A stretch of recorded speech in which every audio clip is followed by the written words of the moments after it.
je pense que la vaccination, pour moi, ce sera pas avant septembre, et encore. Euh, Euh, Alors, on va partager un écran. Alors, attends, je vais faire annuler parce que ça va être une grosse. Ah mince, aujourd'hui, j'ai oublié de faire un petit trou de mémoire, j'ai oublié de proposer des diagrammes, donc je vais tout de suite les chercher. oui, bon, tu peux proposer même ceux de la semaine dernière, on s'en souvient pas, hein. Non, non, hop, diagramme.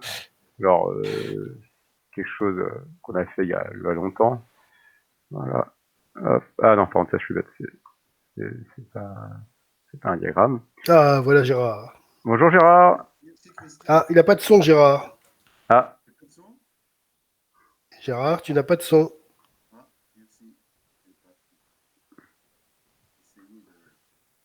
alors Gérard. Alors attention, le son du Gérard. Pourquoi il ne fonctionne pas? Ah, d'accord, il s'est déconnecté pour se reconnecter. C'est parfois un bon plan. Hop, voilà.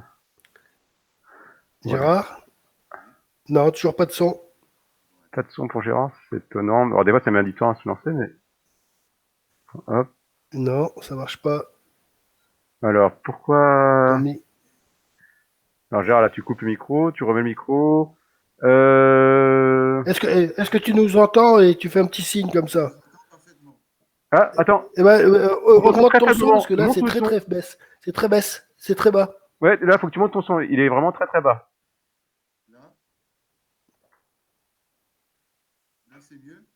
Non. Euh, Alors, comment on fait pour monter le son? La touche F12, parfois ça marche.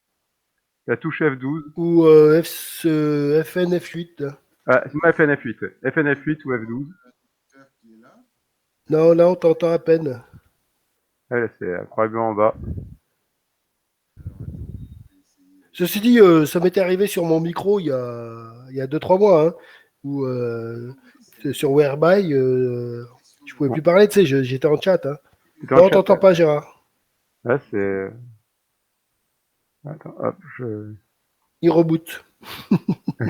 Ah, me met le casque, on sait jamais, oui, oui, sur une autre carte son. Ouais, des fois avec le jack, ça peut marcher. Ça dépend des.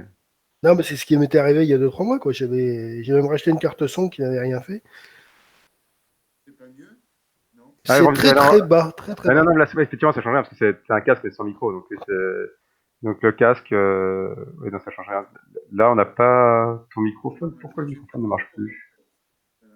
Pourquoi? Il marche très mal parce qu'en fait, on l'entend très très Non, non, mais mal. moi, ça m'était arrivé il y a 2-3 mois, puis c'est Ouais. revenu sur le PC, je sais pas pourquoi.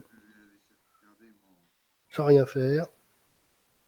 Là, je peux pas tester. Ça, Est-ce que tu non. sais faire le chat, Gérard? Le chat, c'est le C. Là, La non, puis touche. même en bas, tu as la Ouais. petite icône, comme ça, Avec tu l'icône peux chat. proposer, hein. Et tu peux même faire des. Oh, et Ouais. c'est très très très très loin, voilà. Tu peux même faire des petits smileys. Attends, je vais lui envoyer un chat. Voilà. Et ah, André arrive. Ah, André, oui, je l'ai eu la semaine dernière, oui. Bonjour André.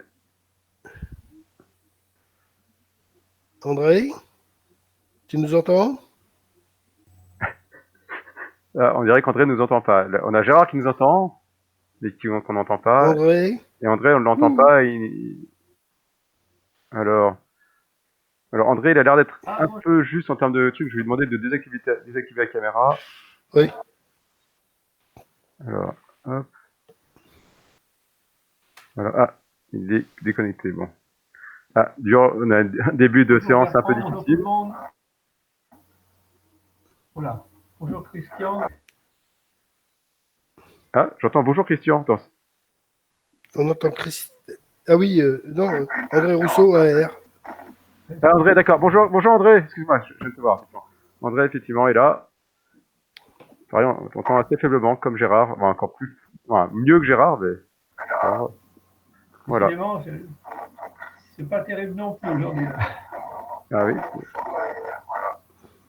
Ah, alors, attends, je vais monter. Par exemple, d'un côté, je peux monter ton son. Donc ça, c'est possible. Hop, je vais monter le son à fond d'André. Non, on t'entend pas, Gérard. On Mais t'entend Gérard, pas. par contre, non, pas du tout. Mais j'ai eu le même problème il y a 2-3 mois, puis je n'ai. Bonjour Bon, Gérard, André, on bonjour entend. Bertrand. Je vous vois, mais ça crache. Hein, Voilà, André, on t'entend, tu nous vois, c'est bien. On t'entend légèrement, par contre, c'est vrai que le son est pas très fort, mais bon, on t'entend. Par contre, on n'entend pas Gérard, c'est un peu dommage. Bon, alors, navré. Alors, on fait d'abord un petit diagramme de capture. Vous avez le chat pour répondre. Par contre, c'est étonnant, c'est que j'ai le retour. Hop. Alors, ici, très au blanc.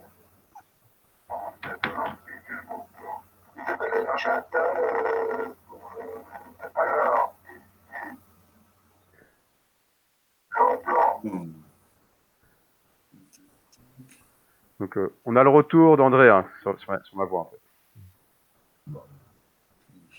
Donc, on a un petit décalage. Bon, je vais le mettre dans le chat parce qu'ils ne peuvent pas parler. Donc là, très au blanc. J'indique un trait au blanc.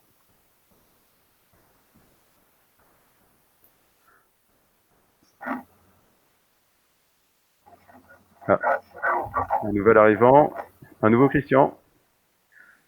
Bonjour Christian.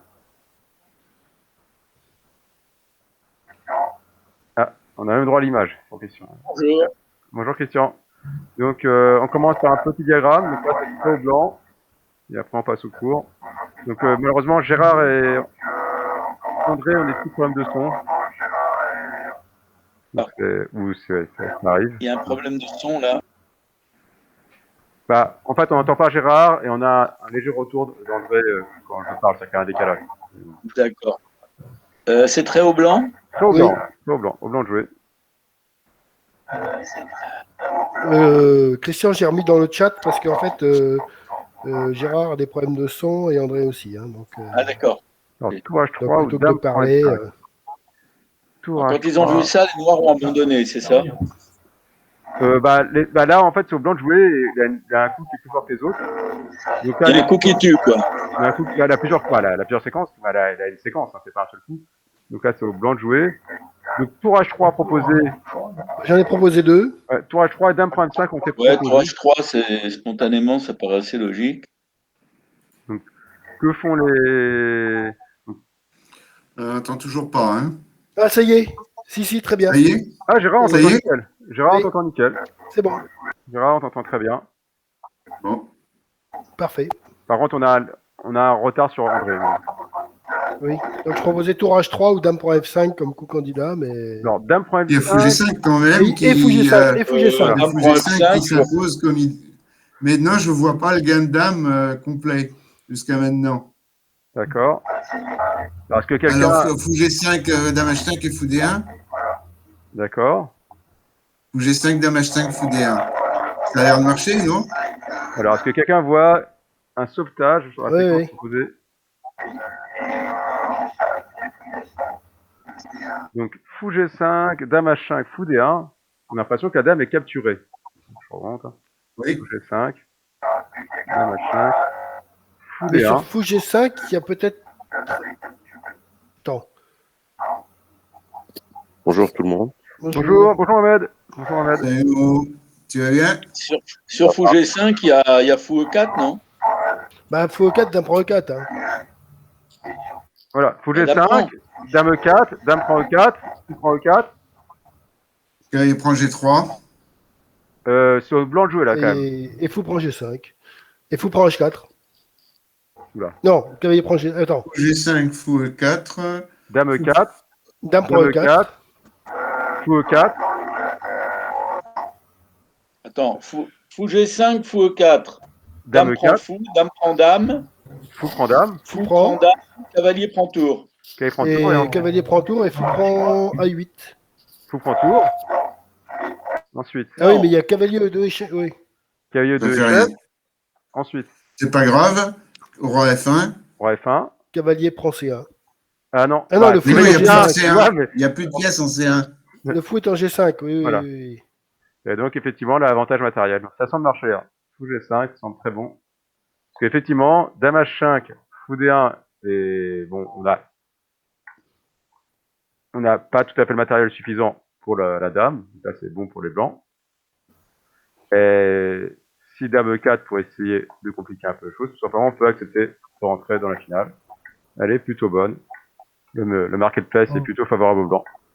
Alors ici, on peut pas sauver le cavalier en fait. Alors, on peut sauver le cavalier, mais le fou dans ce cas-là, il faut accepter que le fou s'échappe. Et on reste avec une pièce de plus pour les noirs, pour les blancs. Bien vu. Donc on va pouvoir commencer la séance. Donc je vais arrêter le partage d'écran. Parfait. Donc je vais relancer le partage d'écran, mais je vérifie que tout va bien au niveau. Voilà. Donc lancer le partage d'écran. Onglet Chrome. Donc aujourd'hui, comme annoncé, on va travailler sur les routines ou les algorithmes de jeu. Donc partager. Hop. Non, Voilà. André, je t'avais pas vu encore. Ah, Moi, je vois que Bertrand, la barbe est de retour. la barbe est de retour, mais c'est vrai que ça continue à grimper un peu. Effectivement, ouais, bon, ouais, c'est pas prêt d'être. Et il paraît que à chaque fois que tu regardes une partie, la longueur des poils augmente de quelques millimètres. Ah bah, je regarde. C'est pour ça que ça monte si vite. Je regarde cette partie. Alors aujourd'hui, donc les méthodes de réflexion. Donc il y a alors méthodes de réflexion. Hein, donc elles sont pas toutes des routines. La plupart en ont. Donc les routines, en fait, c'est ce qu'on peut appeler aussi des algorithmes. C'est des étapes dans la réflexion qui sont données, qui sont définies. Il faut suivre. Une méthode vous donne donc des étapes de réflexion à suivre pour pouvoir déterminer le coup à jouer. C'est le but de méthode de réflexion. Hein. Et ne pas confondre avec les méthodes d'analyse qui cherchent à résoudre une position. En partie, on peut pas toujours résoudre des positions. Des fois, il faut prendre des décisions. Donc, sur le net, donc la toile, on a plein de. En revanche, Bertrand, j'entends un écho. Alors, je crois que c'est André qui nous envoie l'écho. C'est André qui nous envoie l'écho. Donc, André, en Tu as fait, coupé le son, André. coupe ton micro, sauf quand tu veux parler. Même... C'est-à-dire, quand tu veux parler. Non, si je fais ça, j'ai fait une erreur. Voilà. Donc là, en plus, c'est moi qui ai fait une erreur au passage. Ouais. Hop, voilà. Voilà, donc il faut. Donc, André, en fait, il faut couper le micro quand tu parles pas. Et quand tu parles, tu remets le micro. Soit tu remets le micro, soit tu appuies sur l'espace. Ça marche aussi. Il a quitté. Ah oui, il a mal pris. En fait, j'espère que non, on va bien voir. Il s'est trompé, il a voulu couper son micro et il s'est coupé de la réunion. Bon, ok, continuons. Alors, donc il y a sur la toile, vous pouvez trouver plein de méthodes proposées, hein, qui sont adressées à différents publics. J'en ai mis quelques-unes. Il y en a une qui est clairement pour les débutants, mais avec une routine très détaillée. Donc il faut quand même qu'il soit motivé le débutant parce que c'est vraiment plein d'étapes. Il y a une autre qui est là adressée quasiment à tout le monde et on peut confirmer qu'il y a 8 étapes. C'est quand même pareil, c'est très détaillé. Ça demande quand même un certain investissement. Il y a celle du pousseur de bois qui est vraiment adressée aux débutants et qui est beaucoup plus léger. Et enfin, j'ai aussi mis les algorithmes des machines. Donc là, c'est un document qui rappelle ce que c'est que l'algorithme max, les différents algorithmes utilisés à l'origine par les machines, qui s'est un peu évolué récemment. Voilà. Donc là, c'est ce qu'on peut trouver sur le net. Et sinon, on va regarder 3 méthodes. Mais bon, avant de regarder les méthodes, je tiens à signaler que généralement, toutes ces méthodes, la plupart sont correctes. Sauf que, en général, on n'a quasiment aucune qui correspondra à un joueur donné. C'est-à-dire qu'en général, il faut regarder un peu toutes les méthodes, essayer de voir celle qui vous correspondrait le plus, en fait. Essayer de voir celle avec laquelle vous avez le plus d'affinité. Ensuite, il faut la tester. Et par contre, là, ça demande un investissement parce qu'il faut la tester pendant un certain temps, quand même, ou un certain nombre de parties. C'est-à-dire qu'il ne faut pas juste faire 3 parties et dire, bon, non, ça ne va pas. Il faut vraiment se regarder. Et après, il faut analyser ce que ça a donné et voir si vous ne devez pas l'adapter quand même. C'est-à-dire qu'il faut faire des ajustements. C'est-à-dire voir les points, voir limite à si la méthode a plein d'étapes. Déjà, c'est difficile de faire toutes les étapes, souvent. Essayez de voir s'il n'y a pas une étape en particulier qui vous aiderait le plus. Ne faire que cette étape-là, par exemple, dans la routine. Ne faire qu'une étape de la routine. Tant pis, ne pas faire la méthode complète. Déjà pour tester si ça vous apporte quelque chose. Et donc, c'est vraiment, ça demande une certaine rigueur et aussi pas mal de travail dans le sens qu'il faut l'appliquer, soit dans ces parties, hein, que ce soit sur le net, quelle que soit la cadence, soit lorsque vous regardez des parties de forts joueurs, bah justement, essayez de deviner les coups. Donc, mettez-vous en mode training hein, pour vous pas voir les coups joués, les coups joués du joueur que vous voulez suivre, pour essayer de voir si en utilisant la méthode que vous avez choisie, vous arrivez à trouver des coups justes, voir le coup des joueurs. Voilà, donc ça demande souvent du travail. Toutes les méthodes ne demandent pas un travail identique. Certaines sont beaucoup plus légères en termes de travail, Par exemple, celle du pousseur de bois, elle demande pas beaucoup de travail. Celle le deuxième ici, le CRHS, ça demande pas mal de travail dans le sens où c'est la visée table, donc le temps de maîtriser les visées tables, c'est un peu lourd. Mais bon, voilà, c'est un peu le principe. Pareil pour le châssis chef. Donc là, on va s'intéresser donc à différentes méthodes. On va regarder la méthode 1. Donc, donc la méthode 1 est exhaustive, non analytique. Alors non analytique, ça veut dire qu'on va pas du tout utiliser des outils d'analyse sur la position. Exhaustif, c'est qu'on va quasiment regarder tous les coups dans chaque position.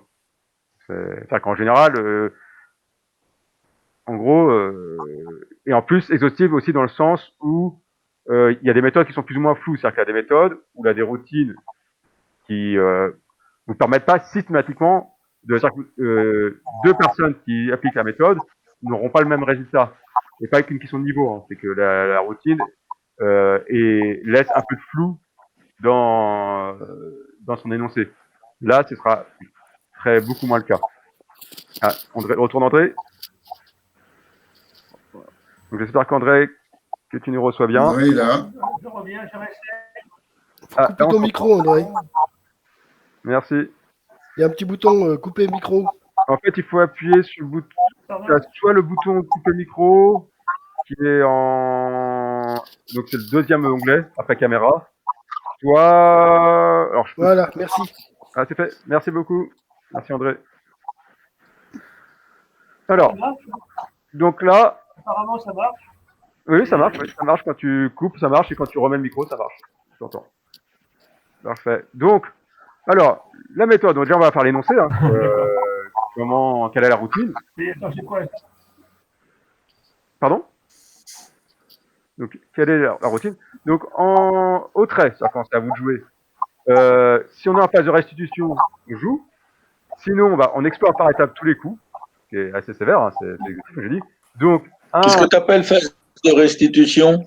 Alors, tu vois le chapitre 3? Méthode 1, phase de restitution, définition. On va y revenir, évidemment. La définition est dans la chapitre 3. Donc là, d'abord, j'énonce, mais effectivement, je suis d'accord que tout n'est pas forcément clair. Donc, la phase de restitution est définie, hein, vous voyez, c'est l'étape suivante. Donc, tu vois, j'ai répondu tout de suite, je comprends ta question, hein, c'est la première chose que je mets au chapitre suivant. Ensuite, donc, si on est en phase de restitution, donc on joue à la restitution, on y reviendra. Sinon, on explore par étapes tous les coups. Je joue le premier gain trouvé. Hein, si je trouve un gain, j'arrête d'explorer, hein, je ne fais pas forcément tous les coups. Si je trouve un gain, je joue. Tant que j'ai pas trouvé de gain, par contre, je rejette les coups que j'arrive à déterminer qui sont perdants. Sinon, je peux aussi rejeter par comparaison ou rejeter la complexité. En fait, en gros, soit je trouve un gain, soit en fait je joue le coup que je n'ai pas rejeté. C'est-à-dire que c'est une méthode de rejet. On regarde tous les coups et les rejette. En fait, je garde le coup tant que je n'ai pas trouvé un coup meilleur, en fait, en gros, par comparaison, ou qu'il n'est pas perdant.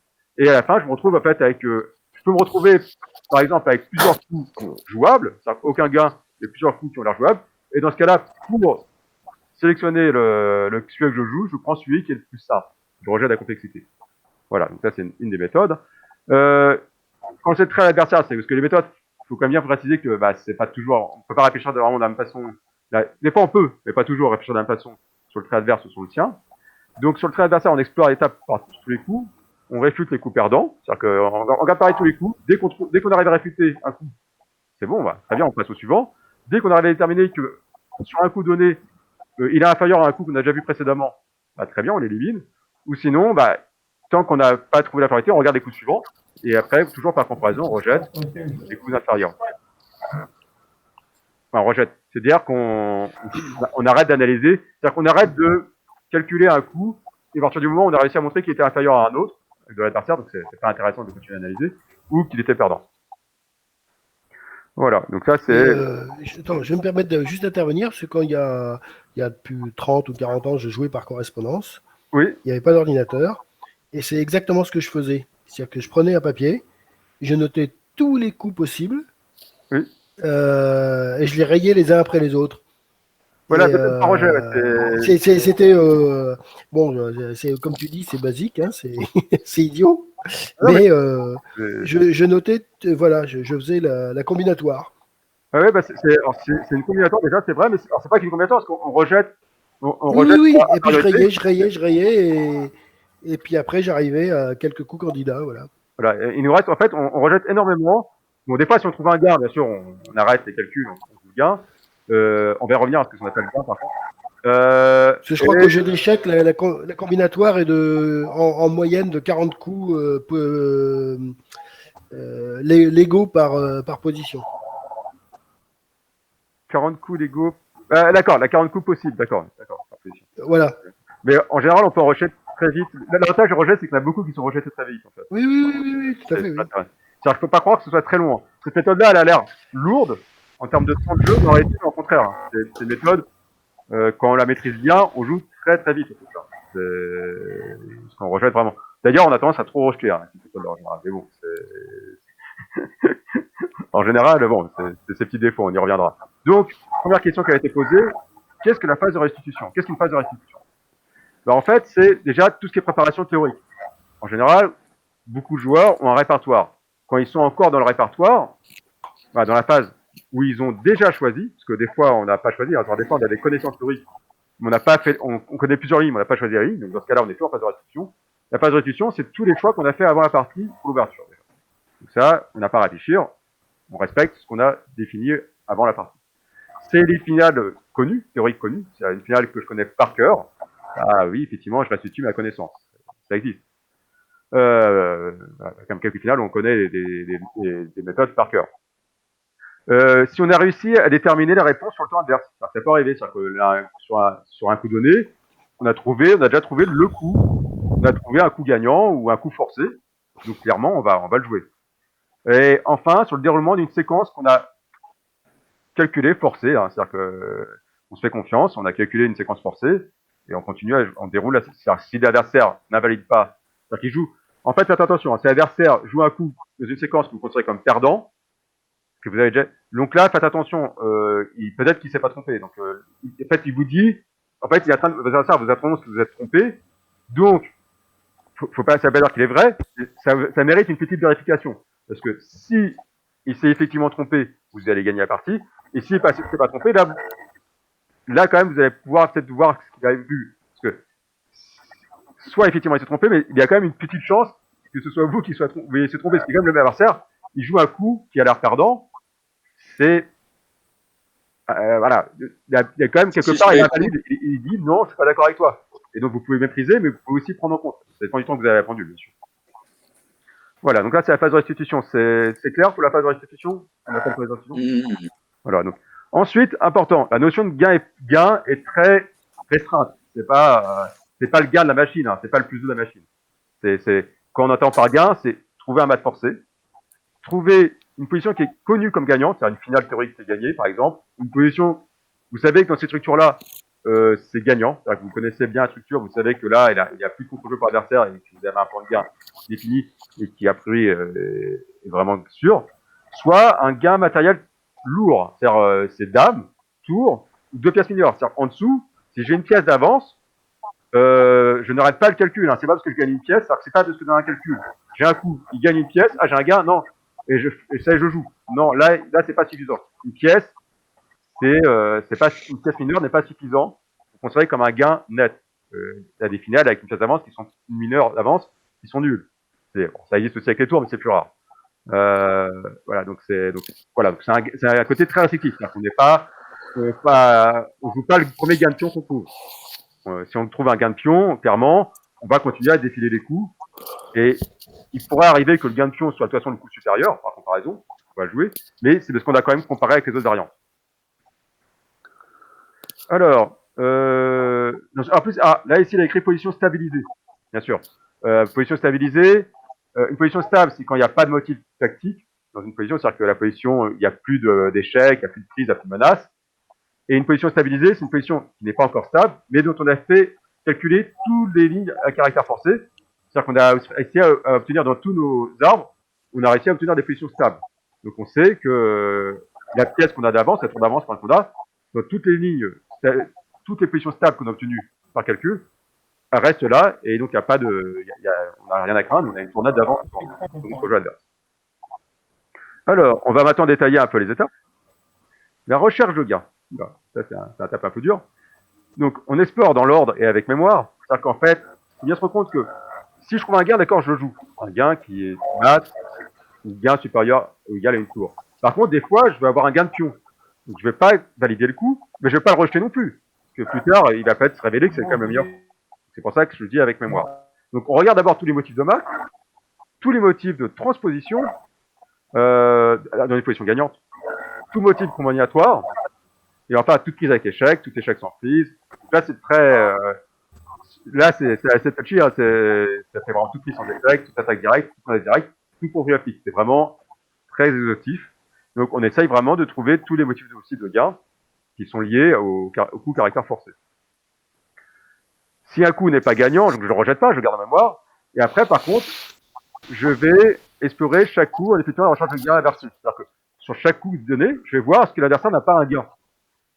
Et si l'adversaire a un gain sur un coup, bah, je peux rejeter ce coup-là, en fait. C'est-à-dire que c'est la recherche inversée de ce que j'ai fait avant. Sur chaque coup, je vais voir si je peux pas le rejeter parce qu'il y a un gain. Alors, attention, la recherche de gain, ça a l'air très long comme ça. Mais en réalité, dans cette méthode-là, sur un coup donné, quand je recherche un gain, c'est 10 secondes. Hein. C'est-à-dire qu'en fait, soit je trouve le gain, c'est-à-dire j'ai un gain qui est très net, parfois ça demande un peu plus de calcul, mais en général, si je trouve pas très rapidement un motif de gain, je sais pas de chercher un gain que j'ai pas, c'est-à-dire que je vois pas. C'est-à-dire que j'arrête, vraiment je vois pas de motif de gain, j'arrête. C'est que je connais pas la méthode. Je fais ce que je connais pas. S'il y a un gain qui existe, si je vois pas tout de suite le motif, si je ne connais pas le motif, on essaie, dans cette méthode-là, on essaie de pas trouver des motifs nouveaux. C'est clairement pas. Donc, sinon, on va perdre trop de temps. Donc, rejet des pertes, hein, c'est la même chose. Pareil, le défaut, évidemment, c'est que si dans la position, il y a un gain par l'adversaire qui correspond à un motif qu'on ne connaît pas, on va se le prendre, oui. On va se le prendre, c'est clair. Ça fait partie des choses. Attends, excuse-moi. Qu'est-ce que tu appelles transposition? Alors, transposition, c'est, tu peux, par une séquence donnée, tu vas atteindre une position que tu sais gagnante. Voilà. C'est-à-dire que des fois, tu as des positions qui sont gagnantes, et là, tu te rends compte que, ben, en fait, ça transpose sur une position que j'ai déjà, par exemple, tu as déjà calculée comme gagnante, c'est-à-dire que tu as déjà évalué comme gagnante, et sur une séquence, tu vas calculer quelques fois avant, par exemple. Des fois, c'est arrivé que dans la partie, tu as déjà calculé cette position-là, et là, par transposition, tu te rends compte, ah bah tiens, c'est marrant, je transpose sur le gain que j'avais déjà vu. Ça arrive des fois, hein, quand quelqu'un joue une défense que vous n'avez pas vue, et en fait, tu te rends compte, ah ben non, c'est pas grave, de toute façon, je reviens sur ce que j'avais déjà prévu. Donc, c'est une transposition. Effectivement, c'est pas la notion de transposition en finale. D'accord. Donc, ensuite, il y a le rejet des régressions. Ça, c'est par exemple, si la ligne que je commence à analyser, je me rends compte qu'elle est inférieure à la position initiale, c'est par comparaison, c'est-à-dire que je compare les deux positions, la position initiale par rapport aux positions que j'obtiens par rapport au coup candidat, bah oui, je vais pas prendre le coup. Donc, rejet des régressions. Et rejet des faibles, là, j'ai déjà calculé des séquences, donc j'ai déjà des coups, je calcule un coup suivant, et en fait, je me rends compte que le coup suivant, bah, j'obtiens des positions inférieures au coup précédent. Donc, clairement, ce coup-là, c'est rejeté. On rejette les faibles. Donc, au final, si j'ai pas trouvé de gain, je vais rejeter les coups perdants, je vais rejeter les régressions par rapport à la position, je vais rejeter des coups plus faibles, clairement plus faibles que les autres. À la fin, il va me rester des coups, il va quand même rester un nombre de coups qui sont pas perdants, qui clairement ne sont pas des régressions par rapport à la position initiale, et qui ne sont pas plus faibles entre eux, c'est-à-dire qu'ils sont tous parmi les plus forts, par comparaison. Donc, et enfin, pour choisir, là, la méthode, là, c'est là où on gagne beaucoup de temps, c'est que c'est une méthode qui cherche pas à optimiser les coûts. On va juste rejeter la complexité. C'est-à-dire qu'on va prendre le coût, parmi les coûts restants, on va prendre le plus simple. Voilà. C'est une méthode, hein, c'est pas la seule. Hein. Donc cette méthode-là, donc quelques fois aux questions, que vous avez peut-être déjà des questions, mais là, je réponds, on va essayer de voir si vous avez compris. Donc, bah là, bon, la question A, elle est simple. Hein. Au trait, après le calcul, je dispose de plusieurs points intéressants que j'estime de force équivalente. Lequel je dois jouer? Bah, dans la position E2 E4. Hein. Bah, dans la position initiale, si on fait dans la position initiale, c'est un peu là, la méthode est un peu longuette, hein, mais effectivement, il y aura un match entre E4 et D4. Et je sais pas quel est le plus. Alors, le plus simple entre 4 et D4, je pense que c'est plutôt E4 d'ailleurs, parce que D4, on a du mal à jouer E4. Donc, par comparaison, on va jouer E4. Alors, par contre, un des défauts de la méthode, hein, on y reviendra, mais c'est qu'elle est très très restrictive. Hein. C'est qu'on va quasiment toujours jouer de la même façon. C'est-à-dire qu'on vous allez jouer. Quand ça marche, c'est bien. Après, évidemment, quand on commence à perdre, et vraiment, il faut avoir, hein, il faut quand même faire des analyses, pour comprendre pourquoi on a perdu, et essayer d'améliorer le jeu. Mais globalement, c'est vrai que c'est très stable, par contre. Alors, donc je n'ai pas trouvé de gain et j'ai plusieurs coups qui sont de force équivalente, c'est-à-dire que j'ai pas pu les rejeter par régression, j'ai pas pu les rejeter parce que c'est plus bas que les autres, ils sont pas perdants. Quel est le coup que je choisis alors? Rappelez-moi cette méthode. C'est censé être le plus simple. Voilà, le coup qui est le plus simple. Voilà. C'est censé être le plus simple, mais c'est un choix qui n'est pas toujours adapté à la situation. Oui, c'est pas toujours le meilleur choix. Je veux dire que on n'a pas toujours une préférence pour la nullité. Parfois, on choisit un coup justement pour créer de la complexité dans une position qui tend à être un peu plate. Oui, non, mais là, justement, là, c'est une méthode. Mais écoute, là, c'est une méthode. C'est-à-dire qu'effectivement, c'est pas forcément le truc le plus utilisé, mais là, c'est une méthode qui permet, il y a différentes, comme j'ai dit, il y a différentes méthodes. Donc, cette méthode-là propose le plus simple. Pourquoi? Parce que un des intérêts de cette méthode-là, c'est de jouer vite. C'est le but de la méthode. Une des méthodes, c'est de jouer vite. Et justement, la méthode ne veut pas rentrer dans la complexité. Pourquoi? Parce que c'est une méthode où on est très affûté. C'est-à-dire que c'est une méthode où on n'a pas besoin que la position soit complexe. C'est-à-dire que le but, c'est de gagner sur des petites combinaisons, non pas sur des grosses combinaisons. En fait, on joue vite, on met la pression au temps à l'adversaire, on joue des coups simples, en général, on joue très peu de fautes. Par contre, dès que l'adversaire fait une petite faute, en général, on punit. Et voilà, et on n'a pas besoin de complexité à la position. Si on complexifie la position, ça nous complique aussi le jeu pour nous. Alors que cette méthode-là, le but, c'est vraiment de jouer relativement rapidement, de ne pas faire de fautes grossières. Par contre, on peut faire des fautes qui sont liées à notre niveau de jeu, c'est autre chose. Et voilà, voilà. Par contre, effectivement, il existe d'autres méthodes. Il existe des méthodes où on va complexifier. Et d'ailleurs, on va y revenir. Parce que ce thème-là est important. On va y revenir parce qu'il y a un cas de figure où même dans cette méthode-là, on va complexifier. Mais on va y revenir. Alors, par contre, la complexité, on va donner des exemples, c'est quand, dans deux positions qui sont estimées équivalentes, si on a le choix entre gagner du matériel ou avoir un meilleur développement, c'est-à-dire qu'il y a une séquence qui nous donne, à tout point de vue, là, juste, on a un petit incrémental matériel, et l'autre, on a plutôt un avantage de développement, un gros avantage de développement même, on va choisir plutôt le matériel, parce que c'est souvent plus facile de valoriser du matériel que de valoriser du développement. Voilà. Ou de valoriser une faiblesse adverse. Voilà, c'est-à-dire que, on va vraiment privilégier. Moi, ce qui me surprend dans ce que tu nous dis, c'est que le choix par rapport à la complexité ou non n'est pas présenté comme dépendant de l'adversaire ou des circonstances de la partie. Moi, si je joue contre un joueur plus fort que moi, j'aurais tendance à jouer ce que propose cette méthode. C'est-à-dire que je chercherai la simplicité contre un adversaire plus fort, alors, c'est marrant, beaucoup mieux classé, en me disant que ça me donne ça augmente les chances de nullité, ce qui est en ma faveur. Alors justement, on va y revenir, parce que c'est un point important. Alors, la situation, non, la méthode, là, cette méthode-là est vraiment très rigoureuse, donc ce qui fait que la situation, on va pas en prendre en compte, parce que c'est une méthode qui essaye d'être, justement, de tout basé sur le calcul des coûts, et non pas sur les facteurs autres de la position. Par contre, effectivement, alors, c'est un peu plus loin, c'est mis, hein. Quand on joue un joueur plus fort, effectivement, la règle, le coup, je joue le coup le plus simple. Au contraire, c'est exactement l'inverse de ce que tu as dit, en fait. Au contraire, on va chercher le coup le plus complexe, un joueur trop fort. Pourquoi? Parce que contre un joueur qui est beaucoup trop fort, c'est-à-dire qu'un joueur qui a 300 points de plus que toi, enfin, que nous, un joueur qui est donc inatteignable. Si je joue comme ça, je vais perdre sans comprendre la partie. C'est clair. Je vais jamais pouvoir y poser de problème. Le seul rêve, le seul cas de figure, c'est qu'il fasse une gaffe. Ça peut arriver. Mais globalement, je vais perdre la plupart du temps. En jouant simple, mes chances de nul, c'est vraiment beaucoup plus fort. S'il y a 300 points de plus que moi, c'est quasiment impossible, même dans une position simple, que j'arrive à annuler. Sinon, il n'est pas 300 points plus fort que moi. C'est quelqu'un qui est vraiment 300 points au-dessus de moi, une position très simple, il va la gagner. Et c'est extrêmement dur de tenir des positions simples contre un joueur beaucoup plus simple, beaucoup plus fort. C'est normalement, sauf s'il n'est pas vraiment plus fort, sauf si vous avez une information, si sa force de jeu est liée à d'autres facteurs, si sa force de jeu est liée à des très bonnes connaissances théoriques, s'il a des passes de jeu où il est moins bon, ça vous savez, dans ce type de position simple, il est moins à l'aise. Si vous avez des informations supplémentaires sur un joueur, ça peut arriver.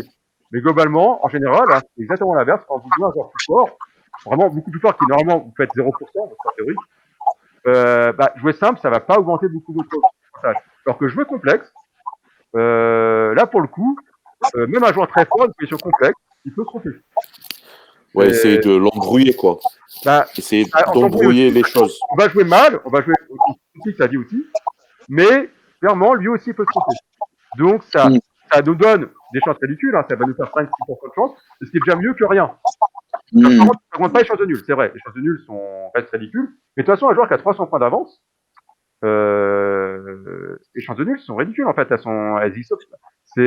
En fait, limite en compétition à position, je peux espérer des perpétuels, je peux espérer des miracles, alors que, donc, au contraire, hein, c'est plus, en fait, normalement, dans la gestion des risques, moi, c'est un autre problème, la gestion des risques dit plutôt, je joue à un joueur faible, j'essaie de jouer le plus simple possible, pour pas faire d'erreur, je suis sûr de pas faire d'erreur si je joue une position simple. Alors par contre, s'il est beaucoup plus faible que moi, il y a des chances qu'il fasse des erreurs dans la position qui sont simples pour moi, mais qui sont peut-être pas si simples aussi pour lui. Alors qu'à l'inverse, si je m'amuse à rentrer dans des positions très complexes, même pour moi, alors bien sûr, il va faire beaucoup plus de fautes, mais il y a des chances que je fasse des fautes aussi. Et des fois, l'adversaire peut faire 4 fautes, j'en sais Oui, mais je comprends ce que tu dis, mais d'un autre côté, oui. Plus la position est simple, plus elle a de chances d'être nulle. Oui, mais même une partie entre Kramnik et Carson, position hyper plate que Kramnik comprenait pas pourquoi Carson a joué, Kramnik a failli abandonner. À un moment donné, il a un coup, il a réfléchi plus de minutes avant de se rendre compte qu'il y avait un sauvetage. Alors que 30 coups avant, la position lui paraissait semi-finale de football opposé avec une tour, mais vraiment une position qui avait l'air d'une platitude absolue. Kramnik se demandait même pourquoi Carson continuait. Et finalement, au bout d'un moment, il s'est rendu compte, il a cru qu'il était pardon. Il a bien compris ce qui lui arrivait. Et là, par le calcul, il a réussi à trouver un sauvetage.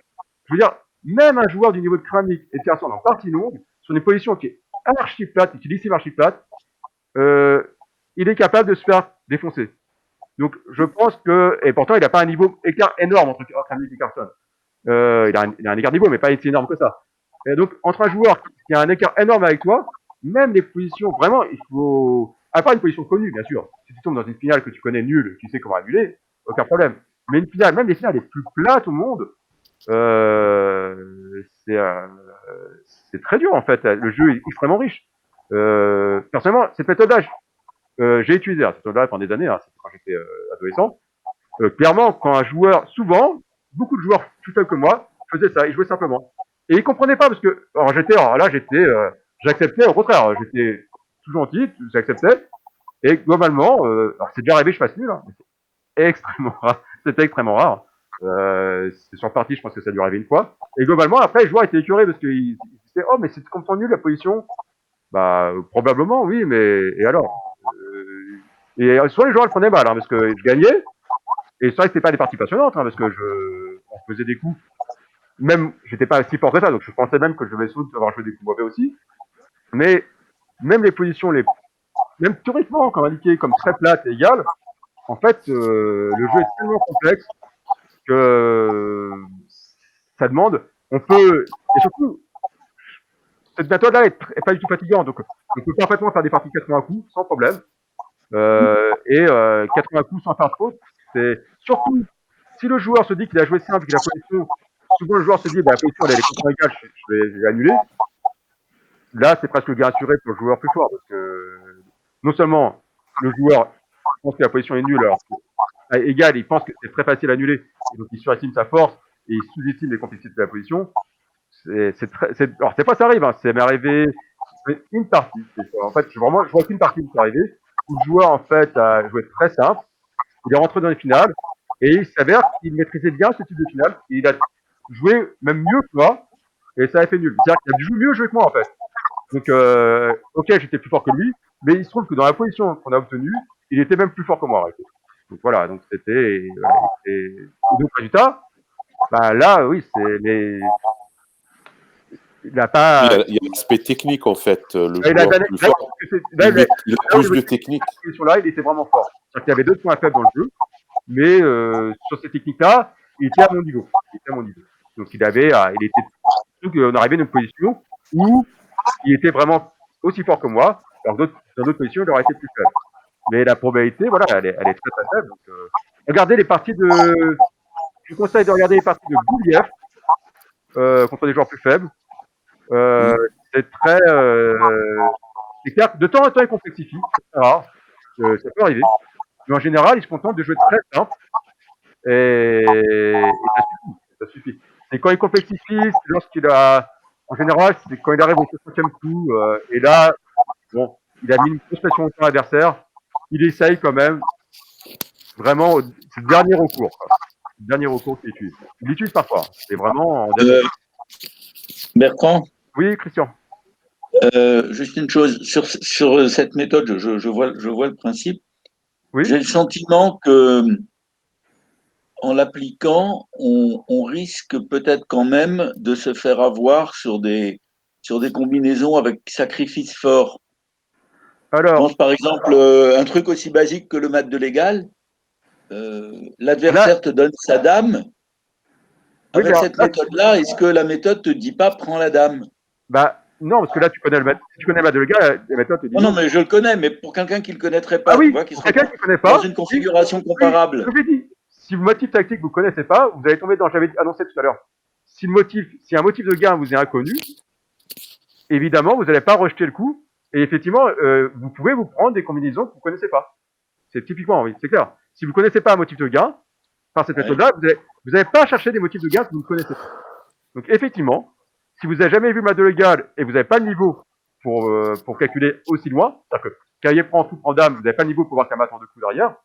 Voilà. Ça demande à, normalement, c'est des échecs et des prises. Donc, normalement, Oh bon, ça rend méfiant quand même, hein, quand l'adversaire te donne sa dame comme ça. Bon, ah oui, normalement. a priori, il y a quand même une petite lumière rouge qui s'allume quelque part. Oui, mais tu vois, je veux dire, avec cette méthode, l'aboutissement de la conclusion du raisonnement serait fou prend dame.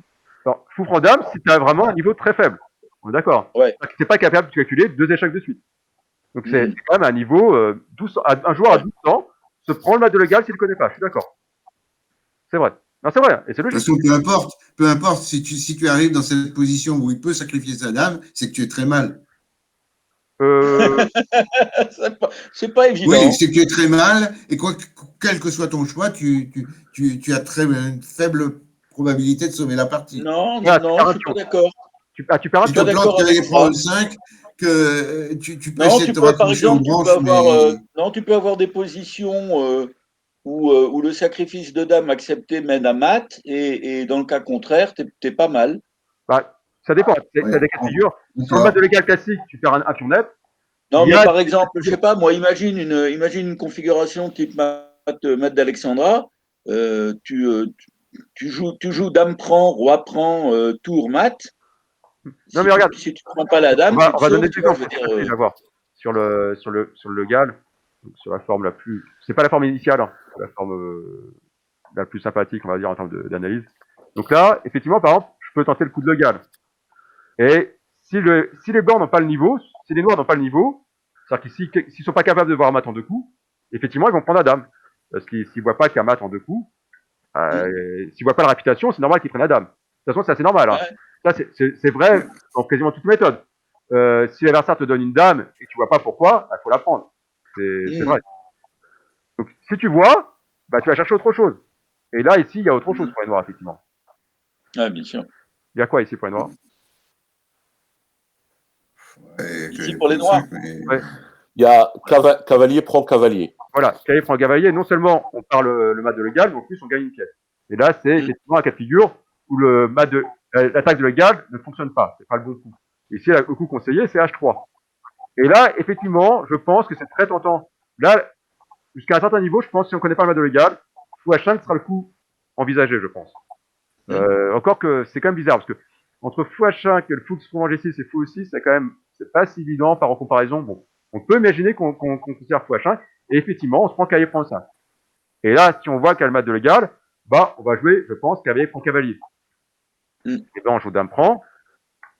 Donc, et là, effectivement, des noirs. On récupère avec dame B7.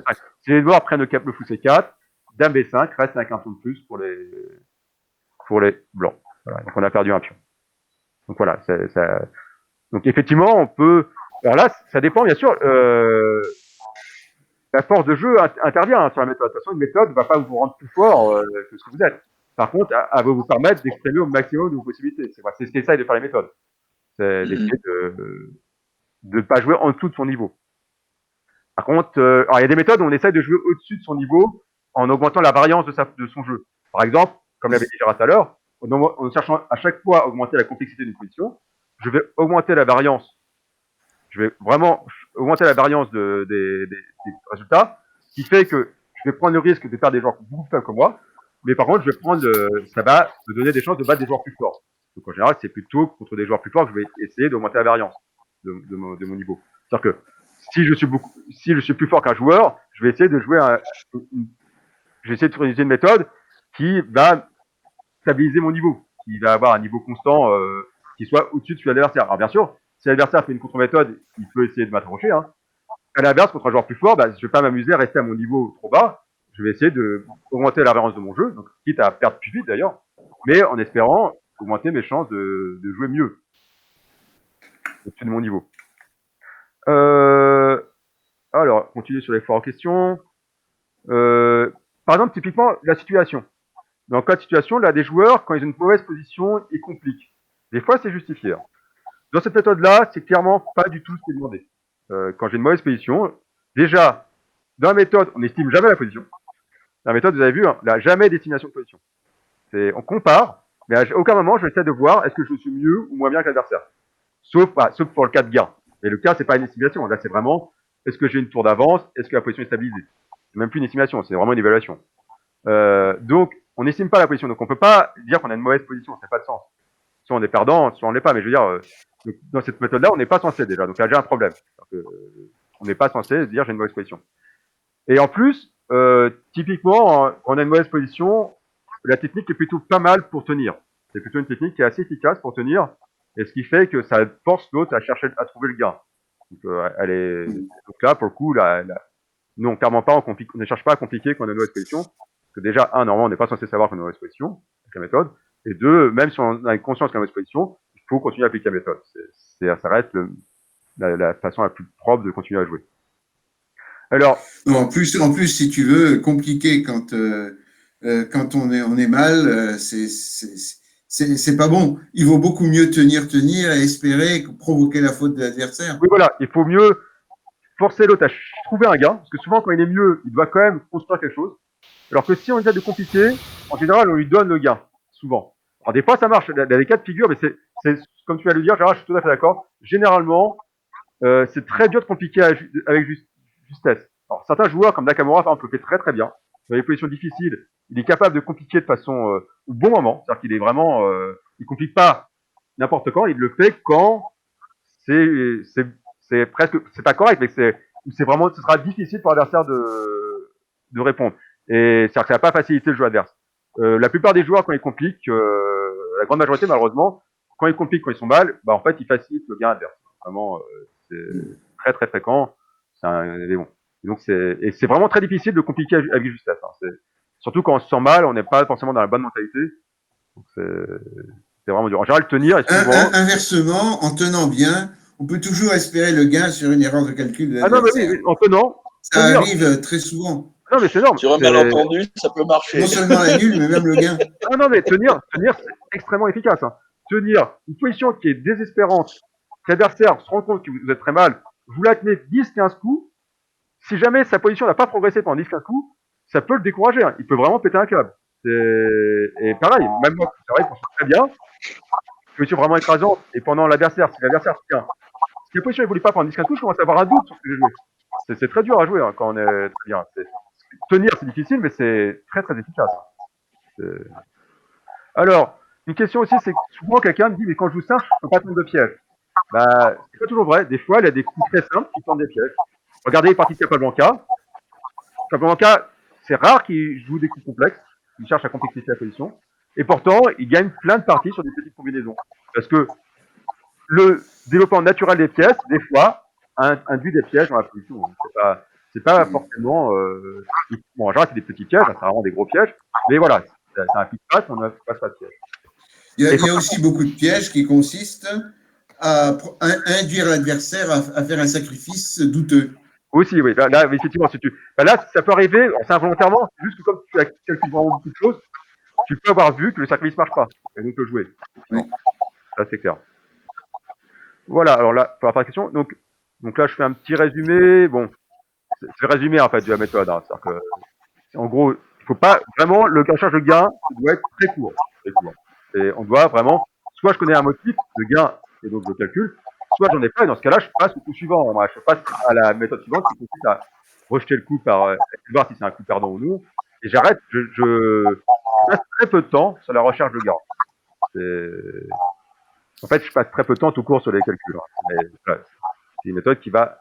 Le but, c'est d'aller jouer vite quand même. Donc, alors, les avantages, bon, elle est très simple.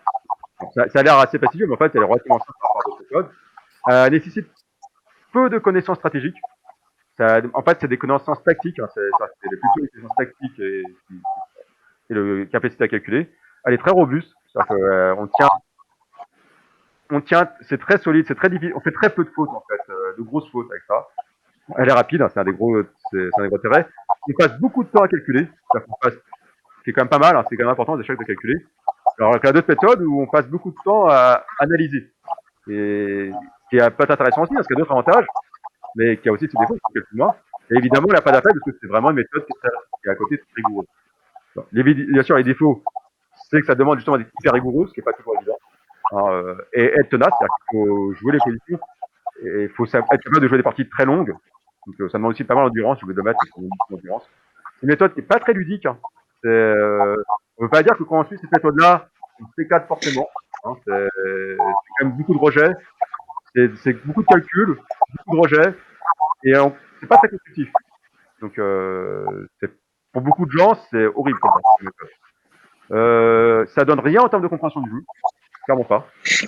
Ça peut dénaturer le style. Hein. Si quelqu'un a un style de jeu déjà défini, ça peut complètement le pourrir. J'ai déjà vu ça. Hein. J'ai un ami qui avait fait une méthode similaire à peu près, alors qu'il avait un jeu il avait un super joli jeu et il s'est mis à jouer, mais de façon, c'était horrible quoi. C'était affreux. Quoi. Il restait au même niveau, mais c'est parti. C'était vraiment moche. Hein. C'est un joueur typiquement qui pouvait me battre. Avant, il me battait quand il jouait normalement. Il pouvait vraiment m'accrocher, me prendre des parties. Il avait un style très agressif, assez joli, très. Bah, les pièces vivaient, c'était assez magnifique.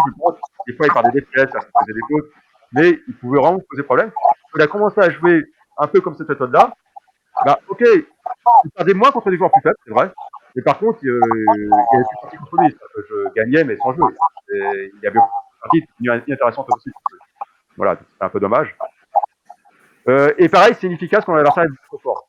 Quand l'adversaire est beaucoup trop fort, bah, vu que vous proposez pas de difficulté, bah, il va faire pareil que vous et vous allez faire l'erreur en premier. Donc, allez, plus grosses erreurs que lui. Donc. Et en plus, un autre problème, souvent, on peut avoir des blocages réels lors des phases de progression. Donc, au départ, en général, quand on arrive à appliquer bien la méthode, c'est assez impressionnant, on va avoir des résultats monstrueux. Hein, si on arrive à appliquer la méthode, si la méthode nous convient, sauf qu'on va arriver à un niveau max, entre guillemets, et là, pouvoir faire un saut, ça va être très dur. Ça va être très dur. Parce que la méthode est assez peu progressive, en fait. Ce qui est vraiment un gros défaut. Alors après, j'indique quand même que cette méthode-là implique implique des entraînements difficiles. Alors, c'est important. Quand on étudie des méthodes, il faut voir que c'est pas que pendant la partie que la méthode elle a selon les différentes méthodes qu'on utilise, le travail qu'on va faire en dehors, la préparation, ne sera pas la même, parce que ce ne sera pas du tout pour optimiser la méthode, les travails sont différents. Clairement, dans cette méthode-là, il faut faire beaucoup de tactique, il faut faire beaucoup de diagrammes, c'est clair, c'est quasiment que ce qu'on fait pendant toute la partie, c'est de calculer. Donc, il faut vraiment connaître beaucoup de méthodes tactiques, et c'est vraiment quelque chose c'est vraiment le point le plus essentiel de la méthode, c'est travailler les tactiques. Ensuite, bon, si on connaît les connaissances différentes théoriques, c'est un bon point aussi, ça aide, c'est la partie, c'est bien de les faire. Et le répertoire, par contre, là, clairement, on cherche juste à obtenir une position correcte, hein, et même pas davantage. Donc, on va plutôt chercher des lignes longues et démodées. Clairement, côté blanc, on va chercher des lignes plus ambitieuses. Côté noir, on va tolérer des lignes un peu plus restrictes, parce que malheureusement, avec le noir, il n'y a pas de ligne ambitieuse qui soit facile, malheureusement. Mais voilà, c'est globalement, on va faire des répertoires plutôt jetables. On va pas être l'ouverture n'est pas la structure de jeu, on va essayer de prendre avantage sur cette méthode-là. Voilà. Et j'indique quand même, comme vous avez déjà signalé, hein, quand un joueur joue beaucoup trop fort, bah, je lui dis, la méthode elle est très très peu ajustable. Le seul ajustement qu'on peut faire, c'est de transformer le coup de plus simple en coup de plus compliqué. C'est le seul ajustement qu'on peut faire contre un joueur beaucoup plus fort.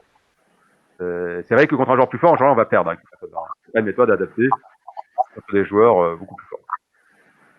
Alors, dans cette méthode, alors là, chez Nananalex, parce que ça marche pour les deux notre méthode qu'on va voir, là, un point important, c'est la comparaison.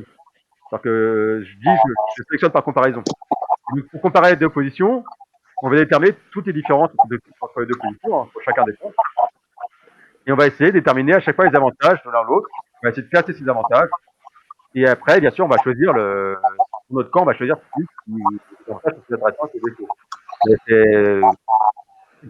C'est comme à tout un travail. Hein. On n'essaie pas d'évaluer des positions, on essaie de comparer seulement deux positions et voir quelle est, pour notre camp, quelle est la position la plus intéressante. Voilà. Et c'est un travail qu'on n'a pas l'habitude de faire, c'est pas évident. C'est pas si évident. D'ailleurs, on va donner, tiens, on peut tout de suite donner des exemples, on va parler de la méthode 2. Voilà. On va donner un petit exemple, on va commencer ici. Donc là, les noirs viennent de jouer fou pour F3. Les noirs viennent de prendre un cavalier F3. Et donc là, il n'y a pas 36 000 coups candidats hein, pour les blancs. Il y en a, ouais. Je vous laisse réfléchir combien de coups candidats il y a. Et après, donc on peut assez rapidement voir stabiliser les positions et après choisir quelle est, essayer de comparer puis choisir. Alors déjà, est-ce que vous voyez, tout le monde voit tous les coups candidats pour blanc? Dame pour F3, Dame A4, Il y a G pour F3. Il y a trois coups. Hein. Il y a trois coups. Bravo, 3 coups, c'est ça. C'est Dame pour F3. Dame pour F3, G pour F3. Et Dame A4. Ou Dame A4. Donc le coup le plus forçant, on va commencer par le coup le plus forçant, c'est Dame A4. Là, les noirs. Et sur Dame A4, il y a peut-être B5. Alors B5, là c'est prend B6 échec, je pense. C'est gênant. Donc, B5, effectivement, c'est le coup le plus forçant. B5 mais... est impossible. Hein. Voilà. Donc la prise en passant. Ah oui, excusez-moi, oui, je pensais que c'est important. B5, effectivement, c'est coups qui sont réfutés, parce que c'est. Il attaque madame et il sauve son roi. Mais en fait, on peut prendre en passant et il n'y a pas de problème. Donc Dame A4, les coups principaux, c'est Dame D7 et KC6. Donc, le coup le plus ambitieux, c'est KC6. Donc là, on n'a plus le choix, hein. Je les prends à la ligne la plus simple. Voilà. Donc ça, c'est une première position stable. Cette position est stabilisée. Donc là, cette première position, là, on n'a pas encore choisi. Hein. Première position stable. Là, c'est sur la ligne Dame A4. Sur la ligne Dame.F3, bon, les noirs, je vous déprends C5, on va jouer les coups les plus simples quand même. Voilà, regardez les coups d'abord les plus simples. Et là, la position est relativement stable. Hein. Il n'y a pas d'attaque directe. On voit comme l'idée des noirs. Hein. Ça, c'est une deuxième position stable. On va comparer. Et enfin, troisième position, c'est G prend. Alors là, par contre, il y a deux coups pour noir. Hein. Il y a le Dame à 5 échecs, à l'équivalent des blancs, hein, et le D prend C5. Et pareil, là, pour blanc, il a plusieurs coups candidats. On peut revenir à la ligne Dame à 4, ou on peut jouer Dame pour début. Voilà. Dame à 4 revient à la ligne qu'on a déjà vue. Voilà. Ensuite, sur Dame à 5, le coup le plus simple, c'est KC3. Et là, il a le choix entre D prend C ou Dame prend C. Voilà. Donc, combien de positions on a comparé? On a une position, deux positions, trois positions, 4 positions, c'est ça, ouais. 4 positions, 5. Ouais, 5 positions à comparer. Voilà. Alors, déjà, il faut comparer au sein d'un coup les différentes réponses noires. Parce que nous, on est côté blanc. Donc déjà, on voit qu'il y a un coup noir qui est plus pénible que les autres. Donc quel est le coup là? Donc c'est sur la ligne G prend F3 où il y a plus de choix quand même. Donc on a le choix. Pour les noirs, la chance pour cette position-là, celle-ci ou celle-ci. Y a-t-il une position qui est clairement inférieure pour noir par rapport aux autres? Ou est-ce que c'est à peu près équilibré? Est-ce que vous voyez, en comparant, donc les positions les plus semblables, c'est ces deux-là. Déjà entre ces deux-là, c'est les plus simples à comparer, c'est les plus forts. Alors, quelle est la position? Est-ce qu'on peut évaluer assez rapidement? Il y a la paire de fous, donc peut-être qu'en échangeant les dames, on a un petit avantage blanc. Malgré le trou en D4. Oui, mais sauf que là, c'est le choix des noirs. Justement, les noirs ici refusent d'échanger les dames. Effectivement, Dame à 5, si on regarde, justement, on évite les dames. Si on veut comparer cette position-là. Mais là, pour l'instant, juste cette position-là, celle-là. Là, s'il n'a pas d'échange de dames, est-ce qu'il y a une position qui est clairement supérieure ou non à l'autre? pour le camp noir ou pour le camp blanc. Est-ce que ces positions sont équivalentes à peu près, ou est-ce qu'il y a une position qui est clairement plus favorable à un camp dans une position que l'autre? J'ai l'impression que la deuxième position là est meilleure pour les blancs parce que tu as quand même cet avant-poste en D5. Oui, effectivement, c'est un avant-poste. Alors pourquoi ici c'est pas un avant-poste? C'est parce qu'il n'y a pas de pion derrière, donc on peut faire aussi. Donc effectivement, ici il n'y a plus d'avant-poste. Ça c'est important. Premier point. Donc là, c'est un point favorable pour cette position-là. Alors, effectivement, là c'est un gros point favorable pour la position avec défense C5. Par contre, quel est l'avantage ici de la position noire par rapport à l'autre position? Ok, pas énorme. Bon, la dame est un peu Ici, la dame peut être un peu exposée quand même. Voilà. La dame est plus exposée ici. En plus, donc là c'est un autre défaut. Hein. Deuxième défaut dans cette position par rapport à l'autre, la dame est plus exposée, c'est vrai. Par contre, le petit défaut de cette position-là, sur un coup comme fou E3, voilà, on gagne du temps. En plus, la dame peut pas lancer 7 à cause de gagner un tempo. Voilà, c'est vrai que là on voit amorcer le grand rock. Enfin, bon, on ne peut pas aller en C7. On doit aller sur, voilà, c'est ça. C'est quand même assez désagréable. Hein. C'est vrai. Donc ça, c'est vrai que c'est assez moche. Ça fait pas envie. Par contre, là, la dame est hors jeu. Mais c'est vrai qu'entre les deux, on a tendance à trouver que c'est la dame moins grave pour les noirs. Cependant, c'est quand même pas une position merveilleuse pour la dame. Hein, dame à 5. Donc on a réussi à échanger dame. On a évité d'échanger dame, mais par contre, on place mal la dame. Donc ici, on n'a pas réussi à éviter d'échanger dame, qui est assez poney, parce que l'effort de fou est forte, c'est vrai. Par contre, on a évité, parce que là, clairement, sur cette position-là, il n'y a pas photo entre les deux dames. Hein. La dame blanche est supérieure à la dame noire.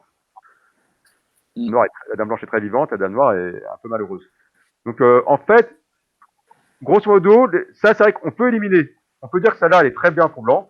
Elle est trop bien pour blanc, donc c'est ça, entre ces deux positions-là. En fait, les deux positions qui sont dures à évaluer, c'est ces deux-là. Voilà, qui sont difficiles à départager. Et qui sont... Voilà, maintenant, il faut les comparer aux autres positions qu'on peut obtenir avec blanc. Donc, les autres positions qu'on peut obtenir, c'est cette position-là. Donc, si je compare celle-là, alors on va prendre la position la plus comparable, celle où il y a encore les dames en jeu.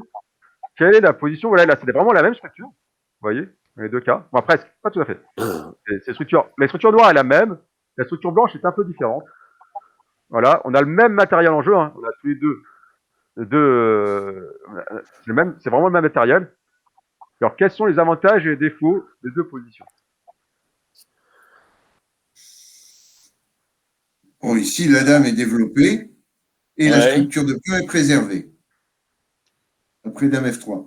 Après F3. Alors, la dame blanche est développée. Après dame F3, la structure de pion est préservée et la dame est développée. Voilà. Inversement, elle sera peut-être attaquable par cavalier C6, cavalier E5 ou D4. Voilà. La position, par contre, la dame est développée, mais elle n'est pas pérenne. Elle est instable. Donc, on ne peut pas empêcher l'arrivée du cavalier en D4, qui est une case forte pour les noirs. C'est le petit défaut. Oui. Par contre, la dame, effectivement, est quand même développée. Bon, après, elle a quand même D4. Par contre, l'ennui, c'est que c'est vrai que ça attaque aussi C2. Hein. Donc, si c'est D4, c'est un vrai problème dans la position. Il y a des solutions. Oui, c'est une position un peu... Bon, j'aimerais pas, moi. Mais voilà. Bon. Voilà, je comprends. Bah oui, il y a quand même un vrai problème pour blanc dans la position. Après, il a quand même un part de fou, la structure est saine. Donc maintenant, on va comparer à l'autre position qu'on peut obtenir, qui est la plus proche, celle qui est la plus semblable, c'est celle-ci. Alors celle-ci, on a une structure de pion qui est effectivement alourdie. C'est-à-dire qu'on a un pion isolé, et on a une structure lourde à cause des pions doublés, c'est des pions, et encore que là, ils sont quand même assez mobiles, hein, pour le coup, mais bon, ils sont pas si lourds que ça. Donc, voilà, entre ces deux positions, la dame noire est moins bien placée, ça c'est clair, que précédemment. La dame blanche est pérenne, elle est quand même forte en fait, même si elle n'est pas en 3, elle est quand même pas mal du tout. Et surtout, on peut assez nettement se battre pour la case D4, contrairement à l'au-dessus. Donc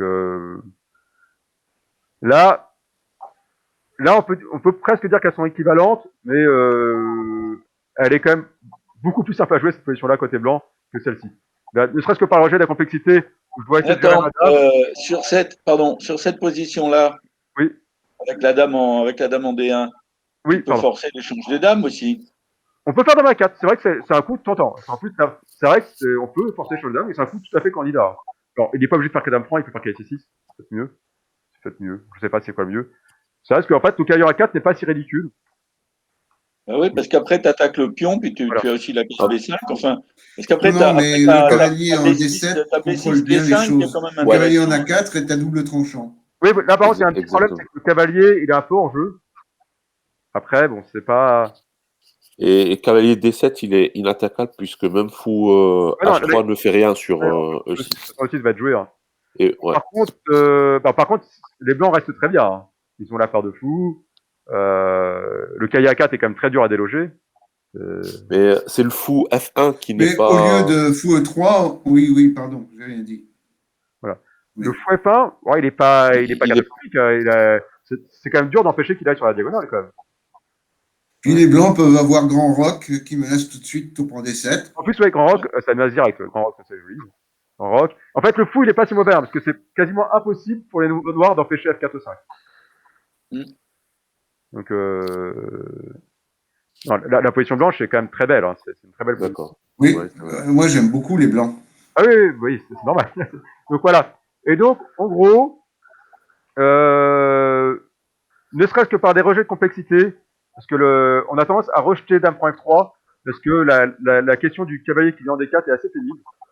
Et alors que G prend F3, en fait, le coût structurel est assez faible en réalité. Hein, c'est quasiment impossible pour les... Non, pardon, c'est pas ça la position, c'est celle-ci.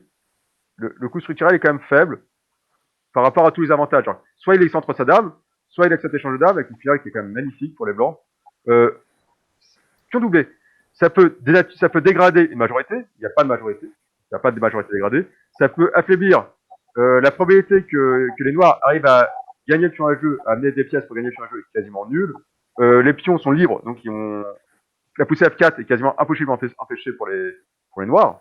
Donc, et donc, globalement, la part de fou est juste monstrueuse ici. Là, c'est un gros avantage.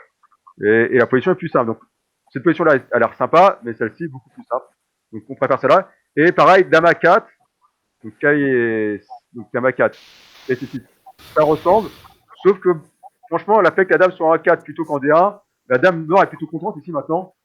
Clairement, si je compare cette position-là à, ne serait-ce que celle-ci, qui est la position la plus correspondante, je préfère nettement celle-ci pour blanc que celle-ci. Il n'y a pas de, par comparaison, il n'y a pas photo. J'ai excentré la dame.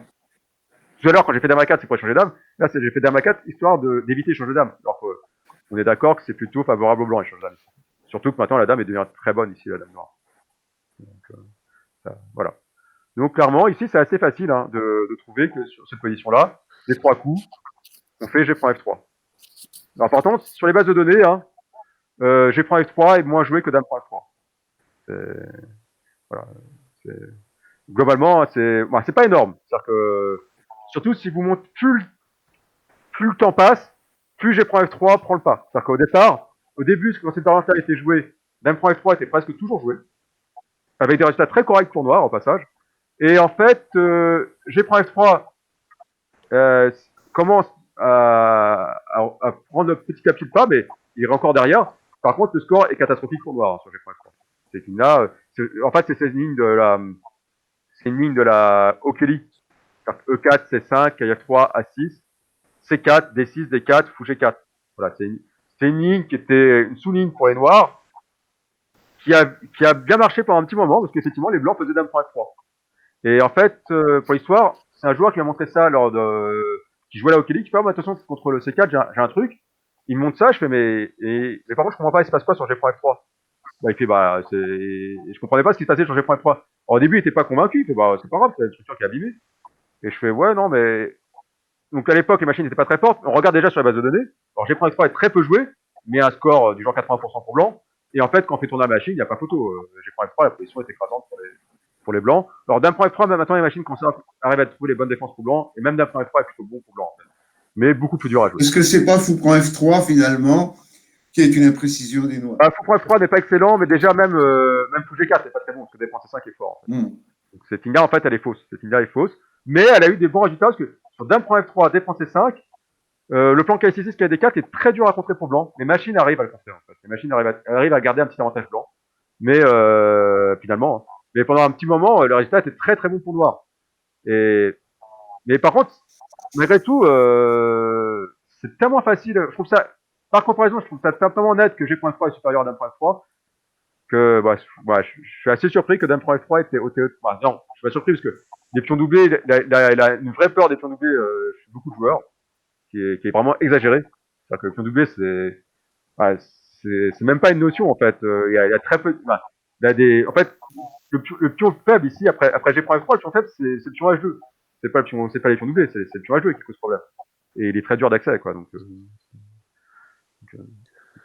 alors ensuite on continue. Donc là c'était juste pour montrer une méthode par comparaison qu'on peut trouver assez vite. Des fois c'est pas toujours vrai. Hein. La comparaison ne permet pas toujours d'avoir de donner une réponse. Des fois, ça va pas me donner de réponse et je vais devoir choisir la simplicité ou d'autres facteurs. Alors, méthode 2, pardon. On passe à la méthode 2. Donc la méthode 2, voilà. Donc là, on passe à une méthode qui est constructive. Tout à l'heure, on a fait une méthode où vraiment, on faisait tous les coups et on rejetait, à part quand on trouvait un gain, mais généralement, on faisait beaucoup de rejets. C'était le principe de la méthode. C'était de regarder tous les coups et de rejeter. Là, on va plutôt chercher des coups. Donc voilà, donc là c'est le schéma de jeu. Donc est-ce qu'il y a un motif de maths? Si je vois un motif de maths, je commence à calculer des lignes. Si je trouve un gain, je joue. Si je trouve pas de gain, tant pis, je retiens ce que j'ai calculé et je regarde est-ce que je ne suis pas moi-même menacé de maths. Si oui, je regarde les lignes quand même. Je regarde si je dois parer l'attaque, je joue le coup qui est le meilleur qui pare l'attaque. S'il n'y a pas de menace de maths, si je suis pas menacé de maths, que j'ai pas trouvé de maths gagnant, je regarde est-ce que j'ai des motifs de gain. C'est-à-dire que est-ce que j'ai des gains matériels, des transpositions sur des positions que je connais gagnantes, sur des finales gagnantes. Et si oui, je calcule des lignes. Si je trouve un gain, je le joue. Sinon, si je trouve pas de gain, je regarde en mémoire et je regarde est-ce que je suis moi-même menacé. Est-ce que l'adversaire, est-ce qu'il y a des motifs de gain pour l'adversaire? Si oui, je regarde et je calcule les lignes qui permettent de parer la menace. Et je joue le coup meilleur qui pare la menace. Alors, par contre, désolé, le texte est un peu long, reste là, il n'est pas entièrement sur votre écran. Il faut que je fasse ici. Hop, voilà. Ensuite, si j'ai pas de motif de maths, que ce soit pour moi ou pour lui, ni de motif de gain pour moi ou pour lui, qui sont efficaces, qui donnent quelque chose de clair, je cherche des coups de renforcement. Est-ce que je peux, par rapport à ma position initiale, est-ce que je peux améliorer ma position? Améliorer ma position, ça veut dire soit bonifier une de mes pièces, soit résoudre le problème d'une faiblesse, c'est-à-dire j'ai une position, soit j'ai un pion faible, ou j'ai un pion arriéré, ou j'ai une pièce qui est en situation de faiblesse, c'est-à-dire qu'elle n'est pas défendue, donc je résous ce problème-là, soit je mets le roi à l'abri. J'essaie d'améliorer quelque chose dans la position. Donc j'essaie de trouver un coup de renforcement et j'essaie de trouver le coup meilleur de renforcement dans ma position. Alors, il arrivera parfois que, même arrivé là, en général on trouve un coup, hein, mais il peut arriver qu'à très pénible, mais ça peut arriver que j'ai pas de motif de gain, ni par moi ni par l'adversaire, mais que j'ai pas non plus de coup de renforcement. C'est-à-dire que ma position, j'arrive pas à la faire progresser. C'est-à-dire que je trouve plus de coups, ça arrive. Et dans ce cas-là, bon, ça dépend du temps que j'ai. Si j'ai assez de temps, là, on utilise la technique qui s'appelle faire des projections. C'est-à-dire que la position telle qu'elle est, j'arrive pas à la faire progresser. Donc, j'essaie d'imaginer des positions qui seraient meilleures que la mienne, et vraiment de façon, pas sur une séquence de coups, hein. J'essaie vraiment d'imaginer la position, quelles sont les positions imaginables à partir de la position que je peux atteindre. Et pas forcément avec du calcul. Hein. C'est-à-dire que vraiment une position qui peut être 10, 20 coups plus tard. C'est-à-dire que j'essaie pas de calculer le nombre de coups. Donc j'essaie de me donner un idéal. Donc il faut construire, c'est assez long. Et une fois que j'ai essayé l'idéal, après j'essaie de... On appelle parfois la position de rêve. Voilà, c'est une position. Ouais, j'essaie de trouver une position de rêve par rapport une position idéale, bien sûr. J'essaie de pas fantasmer non plus. Hein. J'essaie d'avoir un rêve un peu réaliste. Oui. Et après, évidemment, je vais essayer de calculer. Alors, évidemment, la projection, ça prend énormément de temps, mais on est d'accord que ça arrive dans très peu de cas. C'est uniquement lorsque j'ai pas trouvé de coup de renforcement, c'est-à-dire que j'ai pas réussi à trouver comment améliorer la position de pièce, j'ai pas réussi à mettre mon roi à l'abri, j'ai pas réussi à dégrader une pièce adverse. J'ai vraiment rien trouvé d'autre, et vraiment là, c'est vraiment. Et donc, en général, la plupart des parties, ça n'arrive jamais. Mais ça peut arriver. Ça peut arriver, donc il faut quand même avoir la méthode. Bon, pour que la méthode soit complète, cet outil-là a été ajouté. Parce que sinon, effectivement, on est ennuyé. On ne pourrait pas jouer. Donc voilà, donc la projection, alors je donne la définition, bon, c'est ce que je viens de dire. Leur généralité. Alors là je parle un peu comme la méthode 1, qui a différentes façons de progresser. Sur la méthode 2, pareil, il faut quand même avoir pas mal de motifs tactiques. Mais c'est bien aussi de voir des parties de force joueurs. C'est la PAC, parce que pour faire des prévolutions, il faut avoir une certaine connaissance du jeu. Et donc, pas pour essayer une position de rêve. Donc là, ça demande plus de connaissances que la méthode 1. Enfin, je parle d'une méthode 3 qui là ne fait pas de routine, c'est-à-dire qu'il n'y a pas de schéma de jeu, de décision. C'est la méthode 3, c'est l'apprentissage. C'est-à-dire que, 1, j'observe les parties d'un maître. Donc, soit je prends un très fort grand maître, soit je regarde plein de parties de joueurs très très forts, soit je regarde des parties de machines, ou une machine en donnée. Vraiment, j'observe. Et ensuite, j'essaie de copier. Quand je joue, j'essaie de reproduire ce que j'ai vu sur les parties du maître que je me suis choisi. Ou des maîtres. Donc, comme j'ai dit, ça demande un tracé humble et la négation. On va pas du tout essayer de réfléchir comment, moi, ce que je veux trouver. J'essaie de me dire, mais j'essaie vraiment de reproduire ce que le maître fait. Voilà. Et ensuite, là, c'est pas concurrent de ce que proposait par exemple la méthode 1, c'est totalement autre chose. Ah oui, c'est C'est complètement une rien à voir. méthode de progression, c'est pas une méthode de jeu. Ah si, c'est une méthode de jeu. Ah si, quand je C'est joue. plus une méthode de progression parce que essayer de reproduire ce que fait un maître dans la partie, en réalité, tu es contraint. Donc tu peux pas. Il y a des moments où tu peux réfléchir quand tu commences à avoir l'initiative, mais c'est pas concurrent du fait de calculer systématiquement pour éviter les erreurs tactiques. C'est pas concurrent. C'est pas concurrent, mais je veux dire, c'est que tu peux continuer à éviter les erreurs tactiques, ça c'est normal. Mais je veux dire, par contre, tu vas vraiment essayer de jouer comme le maître. Et dans toute position, ça peut, ça joue beaucoup de choses, hein, ça change beaucoup de coups. Dès l'ouverture, hein, ça change beaucoup de choses. Par exemple, un exemple pour moi, hein, parce que ça je l'ai fait au bout d'un moment, sur la pirque, là, c'est facile, hein, on fait le château, jusque là, pas de problème. Et voilà. Et sur cette position-là, typiquement, pendant des années, j'ai joué plein de lignes en fait différentes, mais par rapport à la pratique magistrale, le coup est quasi forcé en fait ici.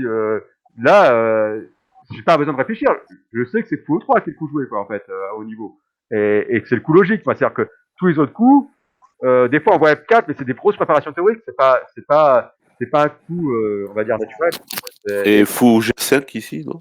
Fou G5, mais c'est la Van Buren que je jouais beaucoup et qui est un peu à la mode en ce moment, mais pas au niveau, qui existe.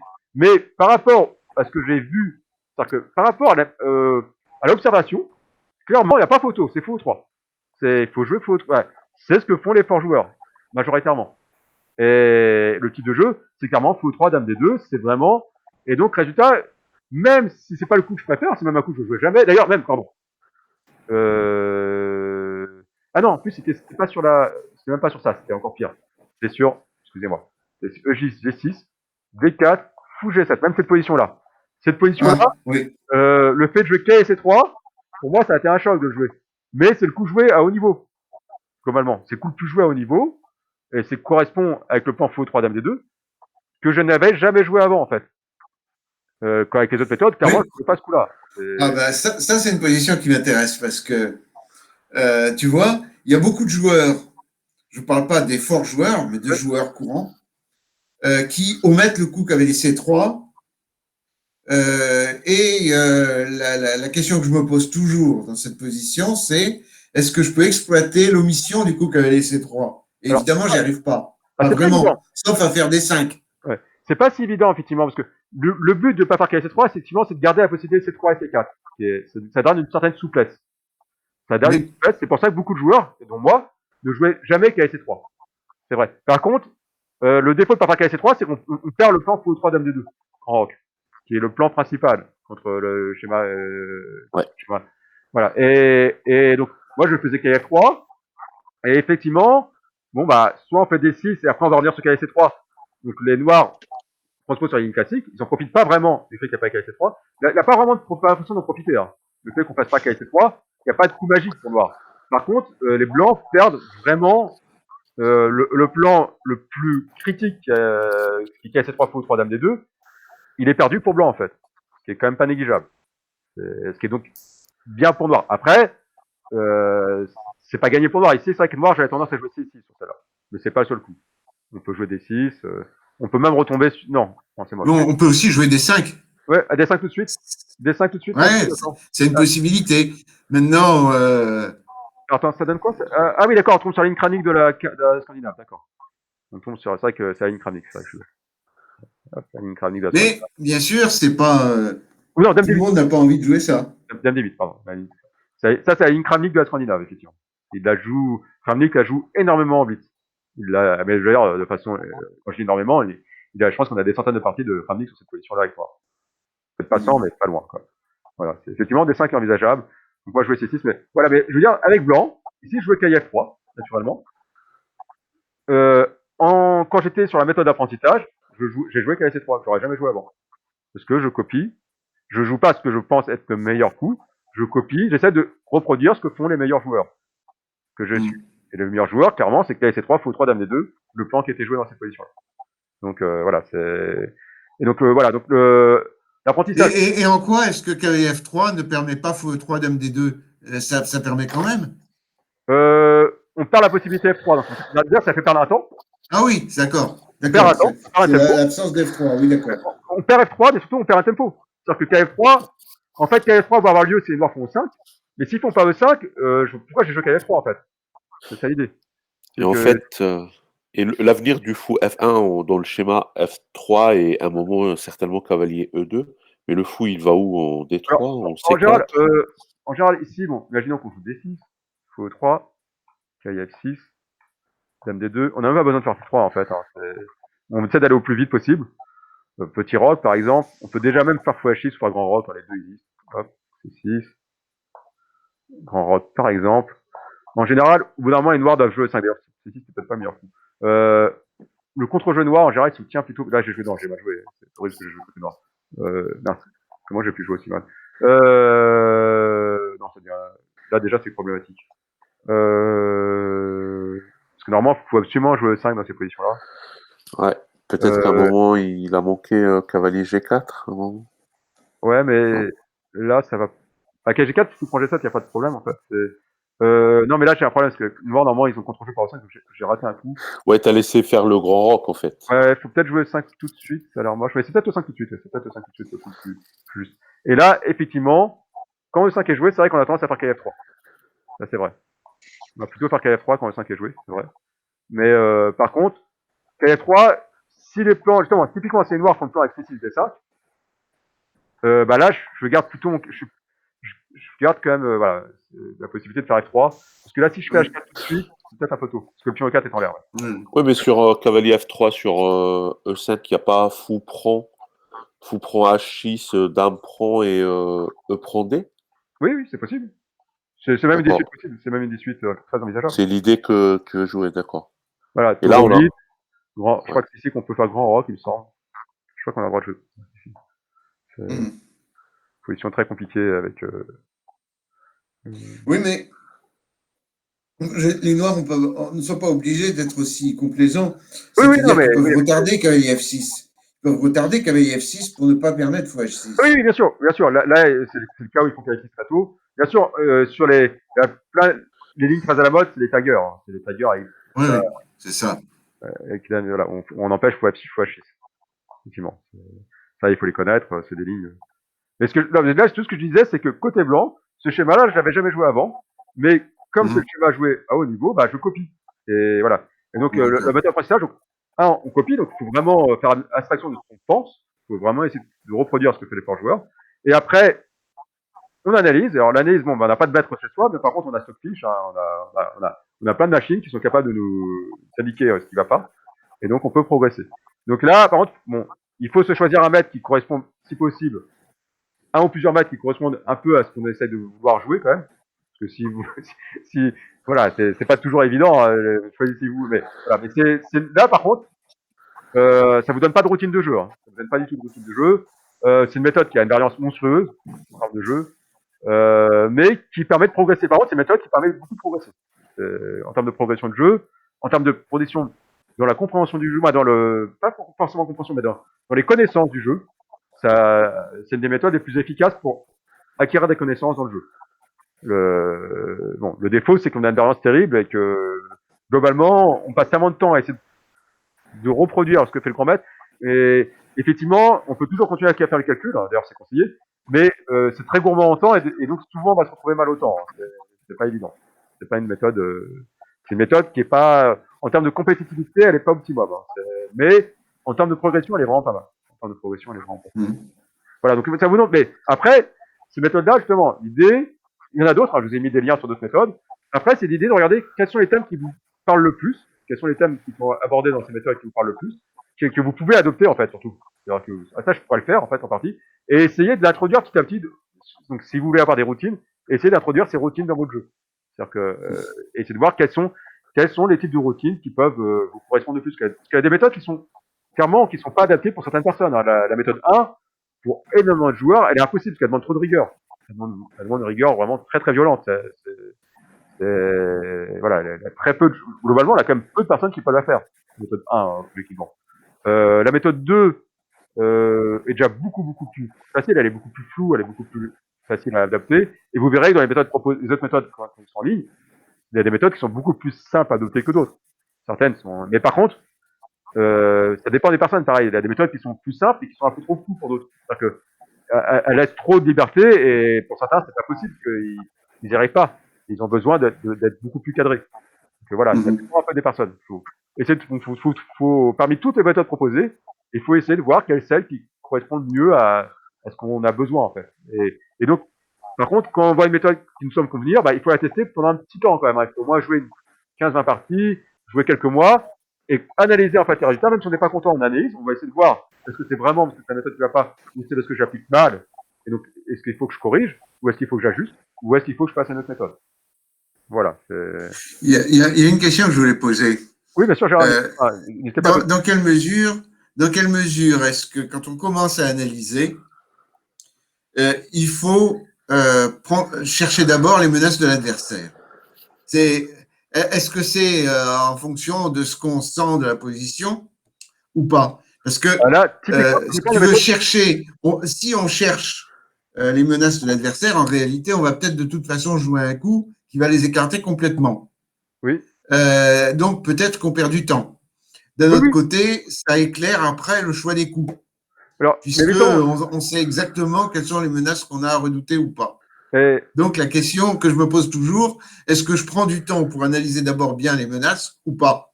Alors, en fait, les deux méthodes existent. Hein, et donc là, il faut que tu testes. Il faut que tu testes sur une période la méthode où tu regardes pas les menaces adverses, tu regardes vraiment le côté positif plutôt que le côté j'essaie de répondre à l'adversaire.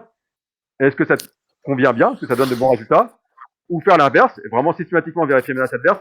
Quelle est la méthode qui te donne le meilleur résultat, qui te donne non seulement d'un point de vue pratique, mais aussi d'un point de vue théorique. C'est-à-dire qu'est-ce que les positions obtenues sont meilleures? Est-ce que ton jeu est meilleur?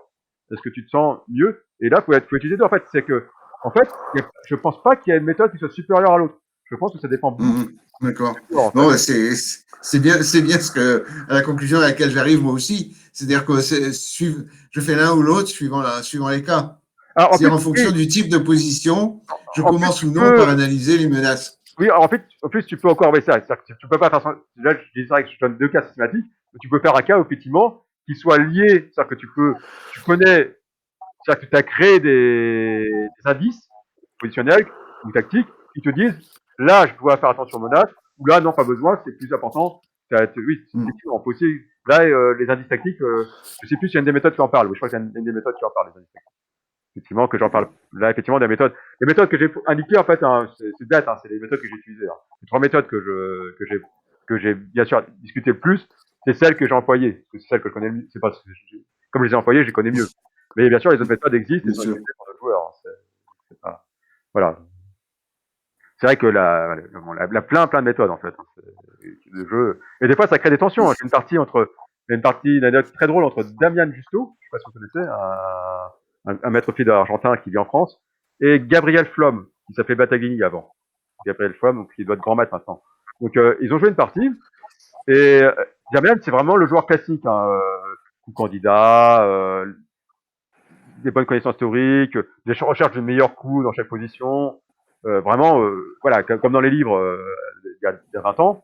Alors que Gabriel Flom, c'est typiquement le joueur moderne, hyper pragmatique, qui dans l'ouverture joue des coups relativement médiocres souvent, hein, mais c'est grave, et qui se met à calculer quand la position, quand il estime que ça devient intéressant de calculer. Quoi. Et donc la partie c'est vraiment dans l'ouverture, Damian prend un ascendant énorme sur position, puis en plus il comprend pas du tout le jeu de Gabriel qui a une position qui est juste ignoble de ses pièces, même au niveau structure d'option c'est vraiment affreux. Mais par contre il joue très vite Gabriel, hein, beaucoup plus vite que Damian. Et à un moment donné, Gabriel se met à réfléchir longtemps, presque 20 minutes. Et là, il joue un coup énorme, un super coup, un coup magnifique, qui vraiment modifie complètement la position. Il égalise. En fait, Damien devait faire une erreur en fait, mais c'était pas du tout évident à voir.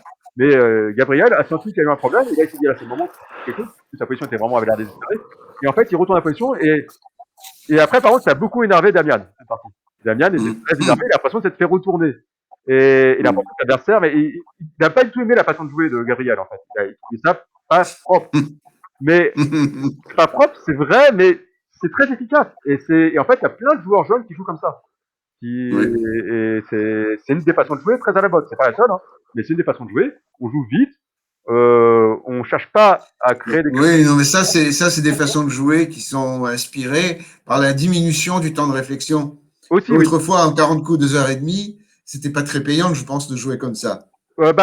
C'était pas très payant, sauf si c'était super fort. En une heure, c'est pas pareil. Lasker jouait un peu comme ça, mais il était monstrueusement fort tactiquement. C'est-à-dire que il faut, pour jouer comme ça, il faut vraiment être un monstre tactique. C'est clair. Parce que, clairement, le fait de jouer quasiment 100 ans, jouer de façon très pragmatique, et il faut être un monstre tactique. Hein. Si t'es pas un monstre tactique, cette méthode-là ne marche pas. Et clairement, la plupart des jeunes qui font ça sont des monstres tactiques. Hein. On le dit pas assez, mais Lasker, effectivement, ses tactiques sont juste ah oui, non, mais c'est magnifiques, quoi. C'est un monstre. C'est un monstre de calcul. Hein. Lasker, c'est juste démentiel, quoi. Je veux dire, c'est un monstre. C'est incroyable comment il est capable de calculer les idées qu'il a, les capacités de calcul qu'il a. Par contre, il est capable de jouer des coups horribles, quoi. Lasker, il est même dans des parties importantes, il est capable de jouer des coups, mais vraiment, vraiment mauvais, médiocres, vraiment très médiocres. Lui-même le dit, hein, c'est une partie très célèbre contre Tarrasch, il le dit, ah oui, bon là, je reconnais que ce coup-là est un peu embarrassant, parce que un championnat du monde joue un tel coup aussi mauvais, il joue un coup qui dégrade sa position. C'est-à-dire que s'il n'avait pas joué, sa position était moins mauvaise. Il a joué un coup, il s'est auto-enfermé sa dame. Il met sa tour derrière sa dame a plus de case. C'est juste ignoble. Mais il n'a pas réfléchi. C'était le dernier coup d'ouverture, en fait, il a joué vraiment le château basique, hein. Il a joué ses tours centraux, les cavaliers, les fous, tronqués. Il a sorti sa dame, il a mis les 2 tours au centre. Voilà, alors vraiment, c'est caricatural. Mais sauf que le deuxième coup de tour au centre, ça enferme complètement sa dame, qui a plus de liberté et sa position est perdante. Et après, il retourne la partie de façon magnifique. C'est une partie super célèbre, etc. Avec le fou qui en F8, qui est mort, qui revient au 3. Non, Lasker est juste. Mais typiquement, lui, déjà à l'époque, il arrivait, malgré un temps de réflexion très élevé, mais parce qu'il était vraiment une force, une capacité combinatoire qui était vraiment phénoménale. C'est assez impressionnant. Mais voilà, donc les jeunes. Mais c'est vrai que c'est marrant de voir que Justo a pas abandonné cette partie-là. Il a continué très longtemps. Et Gabriel, après, il ne nous voit, mais j'ai l'impression qu'il y a un problème avec Damian.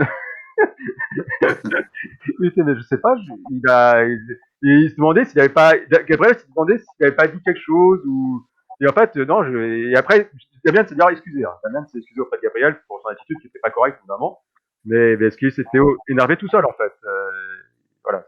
Énervé tout seul. Mais il y a une telle différence dans la façon d'aborder le jeu, effectivement, entre les deux méthodes de jeu, c'est tellement éloigné qu'effectivement, ça a vraiment choqué Damian. C'est marrant. C'est marrant le fait qu'il soit autant vexé d'avoir perdu dans cette partie-là. Bon, après, il s'en est remis. Hein. Après, il en rigolait, mais c'est assez amusant. Là. Donc vraiment, il a vraiment il y a plein de méthodes qui existent actuellement. Il y a des méthodes qui sont plus à la mode que d'autres, hein, c'est clair. C'est clair que la méthode classique, qui consiste à chercher le meilleur coup dans chaque position, n'est vraiment plus du tout à la mode. Hein. Même les joueurs classiques comme Grichuk reconnaissent que non, on peut pas chercher le meilleur coup dans chaque position et il y a souvent plusieurs meilleurs coups. Bon, même si Grichuk continue à jouer de façon très classique. Quand même, hein. Il a tendance à utiliser beaucoup de temps. Hein. Il a tendance à vraiment vouloir jouer le meilleur coup dans chaque position. Il n'est pas pragmatique comme la plupart des joueurs actuels. Voilà, donc voilà, même après, donc quand même Grichuk qui a quand même été numéro 2 mondial. Vraiment, actuellement, il n'y a pas vraiment de méthode qui soit bannie. Et en fait, il faut vraiment essayer de trouver la méthode qui nous réussit le mieux, en fait. Et donc, il faut, voilà. Mais franchement, il y en a beaucoup d'accessibles. Là, j'en ai proposé 3 de moi et plus 4 autres qui sont, enfin 4 autres. Évidemment, les méthodes des machines, éviter. Hein. Bien sûr, aucun humain, je pense, est capable de faire un algorithme comme une machine.